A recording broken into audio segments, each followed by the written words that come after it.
इस कहानी के पिछले भाग में आपने सुना कि किस तरह से तंत्र विद्या में पारंगत पांचाल अब उस जगह पहुंच चुके हैं जहां भूरा की आत्मा रहा करती है। एक तरफ फूलन प्रज्ञा को मंत्रों के माध्यम से शांत किए हुए थे, तो दूसरी तरफ पांचाल भूरा जिस कुएं को अपना घर बनाए हुए था उसके बारे में जान गए थे और उसी जगह पर जाकर वो साधना कर रहे थे ताकि प्रज्ञा को भूरा की आत्मा से मुक्ति दिलाई जा सके। इसी बीच भूरा की आत्मा सबके सामने आ जाती है। अब आगे घर के आंगन में बने कुएं के पास बैठकर पांचाल साधना कर रहे थे। मंत्र पढ़कर भूरा की आत्मा को सामने बुलाने की कोशिश कर रहे थे कि तभी पीछे से आवाज आती है। क्यों पांचाल, मुझे खोज रहे हो क्या? पहचाना मुझे? ये आवाज काफी डरावनी थी। सभी लोग आंख बंद किए जस के तस वहीं बैठे थे। किसी ने पीछे मुड़कर देखने की हिम्मत नहीं जुटाई। इतने पर पांचाल कहते हैं, कोई भी पीछे ना मुड़े, ये इसकी गंदी चाल है, इसमें ये हमें फंसाना चाहता है। भूरा फिर डरावनी आवाज में कहता है, जरा एक बार पीछे मुड़कर तो देखो, तुम्ही लोगों ने तो मेरा ये हाल किया है, तो अब डर क्यों रहे हो? एक बार फिर तो पीछे मुड़ो।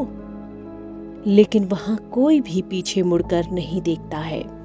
पांचाल अपनी पूजा जारी रखते हैं।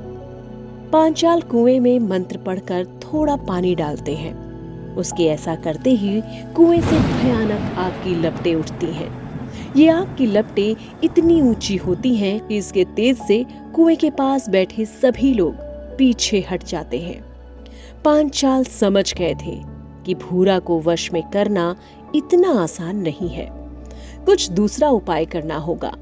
पांचाल भी इस बार हार नहीं मानने वाले थे, क्योंकि इससे पहले कई बार ऐसा हो चुका था कि जिसे भूरा अपने वश में कर लेता था उसकी जान लेकर ही छोड़ता था। लेकिन पहली बार ऐसा हो रहा था कि भूरा और पांचाल का आमना सामना हुआ था। पांचाल प्रज्ञा की मां और पिता को लेकर घर जाते हैं। वहां जाकर प्रज्ञा की हालत देखकर उनकी आंखें फटी की फटी रह जाती हैं। प्रज्ञा की आंखें लाल पड़ गई थीं, शरीर काला पड़ा था, फूलन जमीन पर गिरे पड़े थे। पांचाल तुरंत अपने लोटे से थोड़ा पानी लेते हैं और प्रज्ञा के ऊपर छिड़कते हैं, लेकिन उसके शरीर में कोई हरकत नहीं होती है। दूसरी तरफ फूलन भी वहीं बदहवास पड़े हुए थे। उनके ऊपर भी पांचाल थोड़े से पानी का छिड़काव करते हैं। फूलन उठ खड़े होते हैं और सारी आपबीती बताते हैं। अब पांचाल और फूलन दोनों एक दूसरे का चेहरा देख रहे थे। उनकी समझ में नहीं आ रहा था कि वो करें तो क्या करें, क्योंकि वहां की स्थिति अब किसी की समझ में नहीं आ रही थी। पांचाल और फूलन आपस में कुछ फुसफुसाते हैं और फिर वहां से बाहर चले जाते हैं। उनके पीछे पीछे प्रज्ञा के नाना भी दौड़ पड़ते हैं।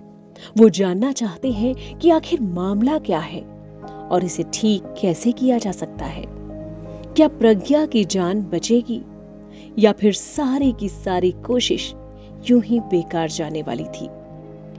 इतनी देर में ही एक तेज आवाज आती है, धड़ा। तीनों लोग जैसे घर से बाहर निकले थे वैसे ही वापस दौड़कर अंदर की तरफ भागते हैं। अंदर जाकर वो देखते हैं तो अंदर खाट जमीन पर उल्टा पड़ा हुआ था। प्रज्ञा की मां डरी सहमी एक कोने में खड़ी हुई थी। कमरे के भीतर का नजारा बेहद खौफनाक था। प्रज्ञा की नानी छत की तरफ बने एक रेख पर बैठी थी, आंखें लाल, शरीर से धुआं निकल रहा था, नुकीले दांत और मुंह से गुर्राहट की आवाज आ रही थी और उसकी गोद में प्रज्ञा थी। इस कहानी में आगे क्या होता है सुने अगले भाग में।